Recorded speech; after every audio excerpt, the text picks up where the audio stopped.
We're going to talk about what we know about vulnerability management is wrong. And when I started presenting the concept for this, I thought I'd be the only one talking about vulnerability management at the SAINTCON, but we had lots of talks on vulnerability management already. Had Jake Bernandez talking about how SOC 2 is good for compliance. Steve Christian was talking about the challenges of open source software and his open source terror talk. Greg Fitzgerald actually had the same slide I have in the deck in a couple of slides, so I'm a little bit miffed about that one. Even Levin's talk, who just wrapped up in here, that how exec commands can be abused is very important. And after this, Kim Elias and Jess Chang is going to be talking about how engineering and security teams need to talk the same language. That's what I think my job is half the time, being a translator. So then tomorrow, Andrew Hall is doing an SBOMs talk at about the same time as the badge talk. So hopefully I will be in that one instead of the badge talk, but we'll see how that goes. Yeah. Okay. All right. One of the things I learned from Jack Resider's talk is that you need your origin story. Dave Kennedy had one, so I threw this together yesterday. So we'll try to get through this very fast. Started off pretty easy. I started at a community college and joined the National Guard. Unlike Dave Kennedy, I did not go anywhere fancy. I was trained in the military on how to use radios that they didn't even have anymore. So as soon as I got out of that training, they sent me to another one.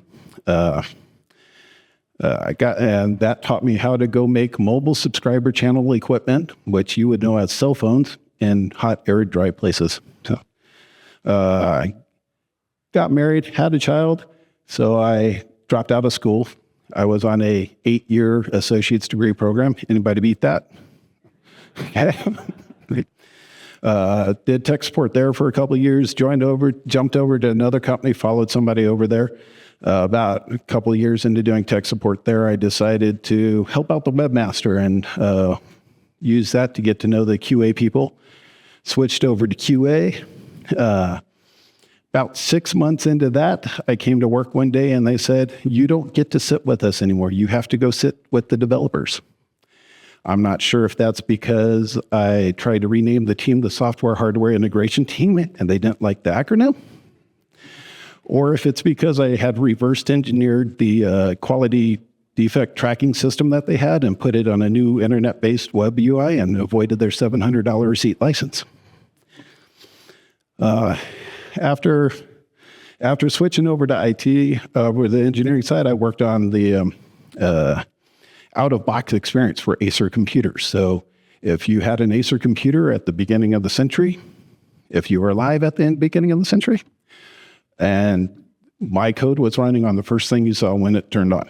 So, but even then, I still decided to do some things that might have got me in trouble. I had noticed the IT department running around complaining about not being able to install patches because it was a very sophisticated system at the time because people were at lunch and their computers were locked. So I created a CD. Wait, a CD. That's like a DVD. Oh, wait, nope, that's not going to work. That's like a record because for some reason, those are still good. They sound better. But shiny, smaller, and holds more data on it. And when you put this in, it would use the auto run command to disable the password, move the mouse, re-enable the password, and because I'm an overachiever, hack the password and display it on the screen.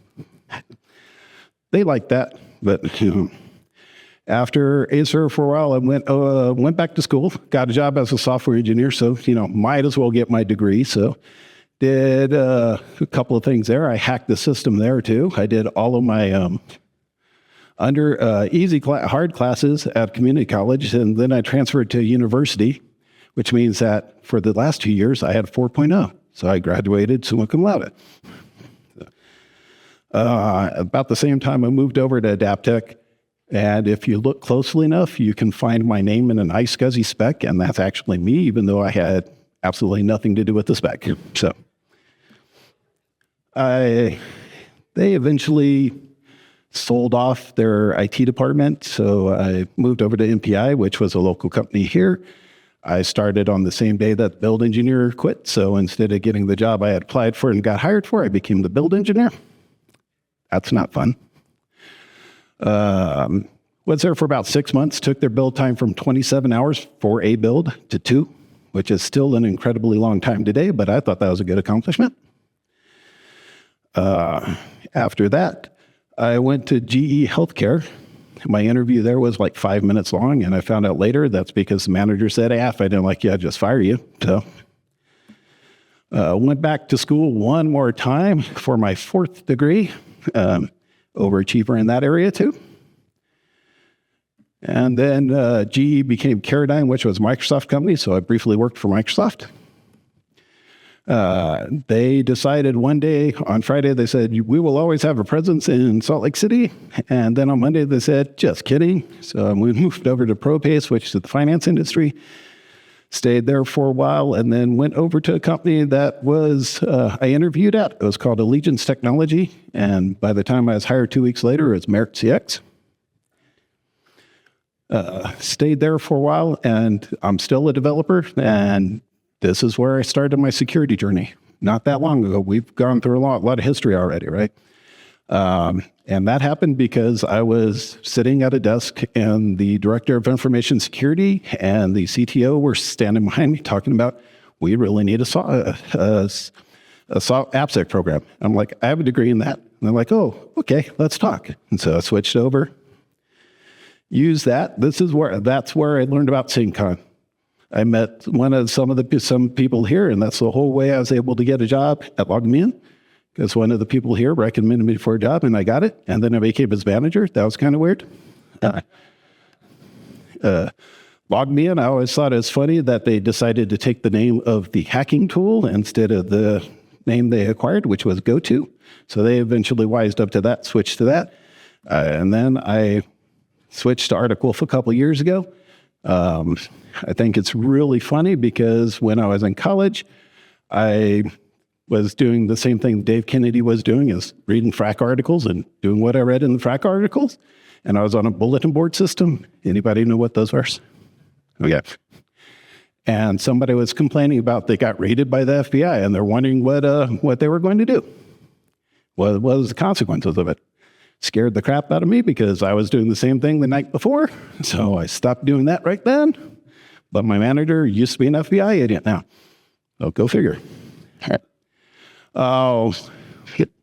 One of the things I said here was a movie quote, incidental.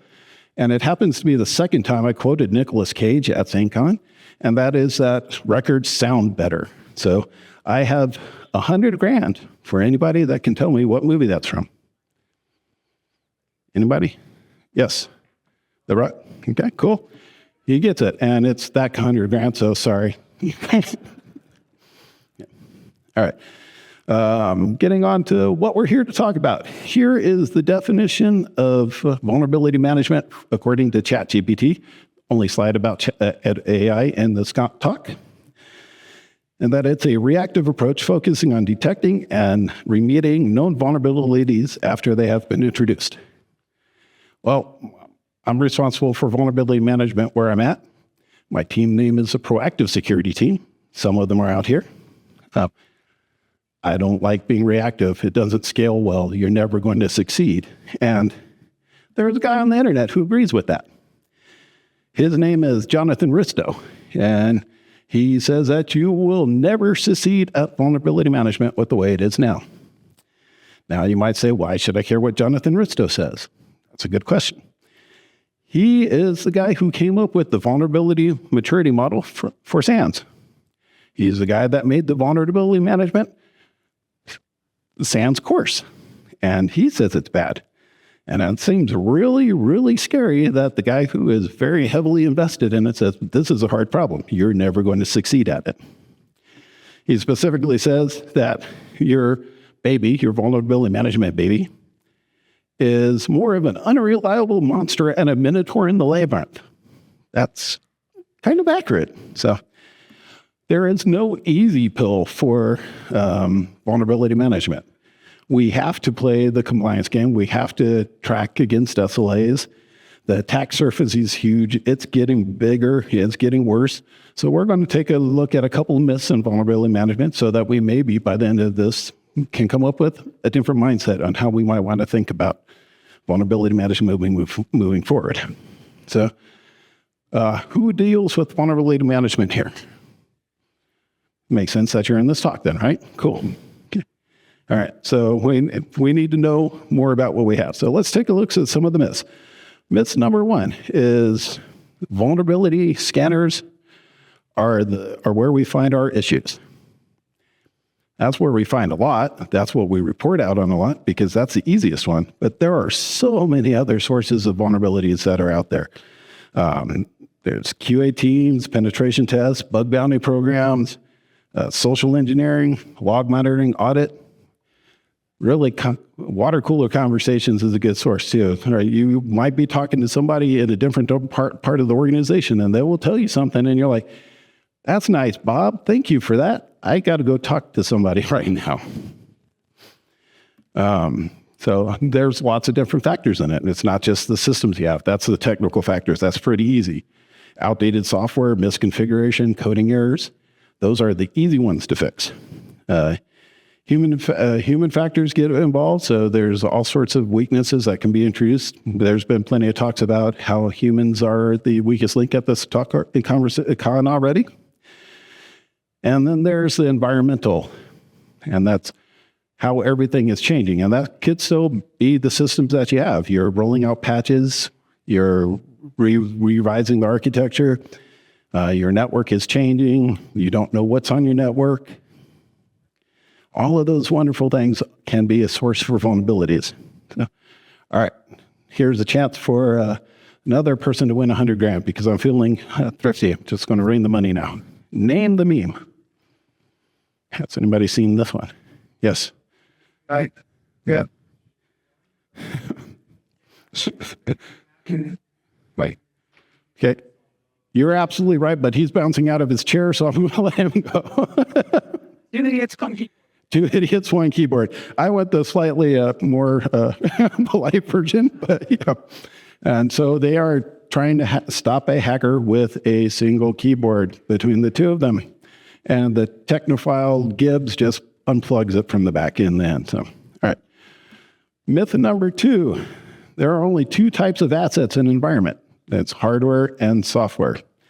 Well, that's not true because there's all sorts of other stuff. Your data is an asset that you need to protect. You need to make sure that it has visibility and controls around it, and it can be vulnerable as well.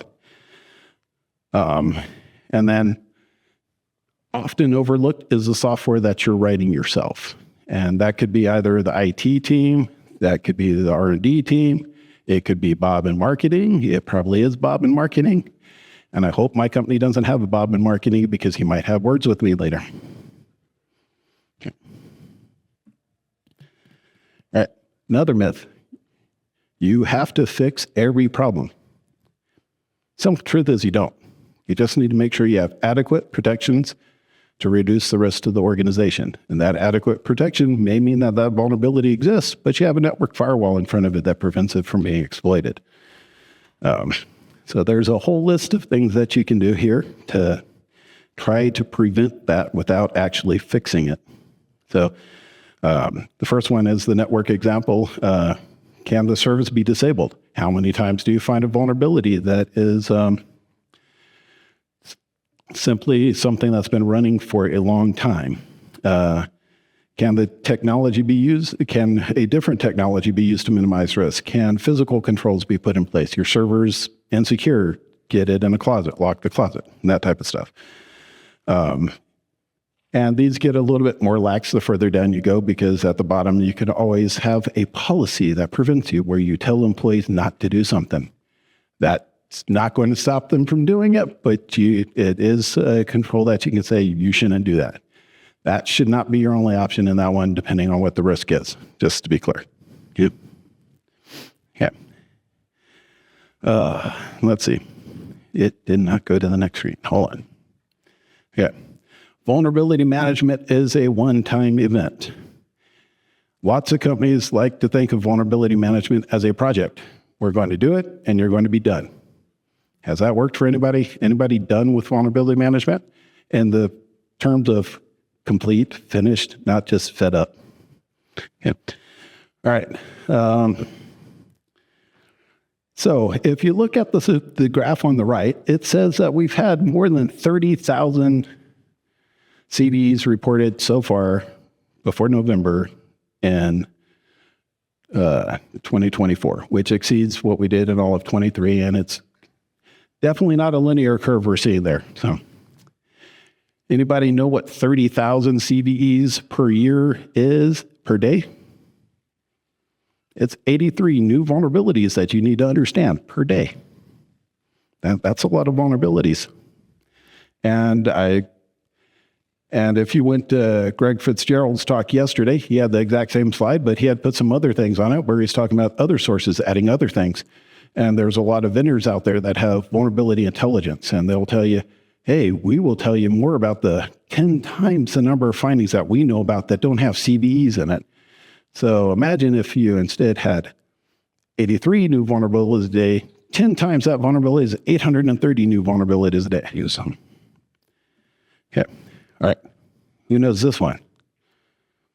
Somebody said it over here. Okay. Yeah. This is the net with Sandra Bullock. Check it out if you haven't seen that one. So as you can see, there's a lot of things that are stacked against you on the vulnerability management side, right? If you go after it as we ran a tool, we found a vulnerability, you need to fix that vulnerability, you're not going to succeed because your teams are going to be saying, you told me 83 new items yesterday. I can't do 83 more new items today. You need to change the way that you're thinking about it. So how can we change our mindset? So really, before you get your vulnerability management program, you need to look at the programs that you're really trying to support here. And that's asset management, change management, config management, and patch management. Who has asset management? That is sad because like 5% of the audience said yes. Okay. Okay. Change management, cabs, whatever you call them, even less people. Configuration management. Okay, hey, that was like 6%. Getting a little bit better. Patch management. Do we have patch management teams or we just try to do it? Okay, like 4 people out there. Awesome. So those are the things that you need to focus on. If you enable those, empower those to be able to identify the threats that you have, especially on the patch management side. You need to think about going to CSP mode. Can you meet your recovery time objectives, RTO, or the simple active patching? Does the simple active patching exceed your recovery point objectives, RPO for data, and then maximum tolerable downtime for system availability? Because you're going to have a big problem if it takes you longer to patch your system than the business can afford for that system to be offline. You're never going to win. Okay. So, have I convinced you that this is not the best definition of it? Okay. All right. So, I prefer that we think of it as a proactive activity that continually feeds process improvements into your patch, configuration, change, and change management processes. Anybody disagree? All right. All right. One more quote for you. One more chance for somebody to get $100,000. Sorry, I should have made it bigger. All of these movies were from the 90s. Hacker. It is Hackers. Okay. So there you go. All right. And then for the question slide, there's one more bonus myth, and that's you don't have to worry about inside threat. Okay. You do need to worry about inside threat. Doesn't matter how much you trust your employees. There are people trying to get bad employees into your environment. I've talked to a couple people here at this con that said we're investigating something like that right now. Okay. Any questions? Good. Cool. Then we're done. If you answered the question or just simply want a $100,000 bar, come on up. I also have a $100,000. I also have one mini badge if there's a mini badge collector out there that wants to have it that I can give away. Thank you.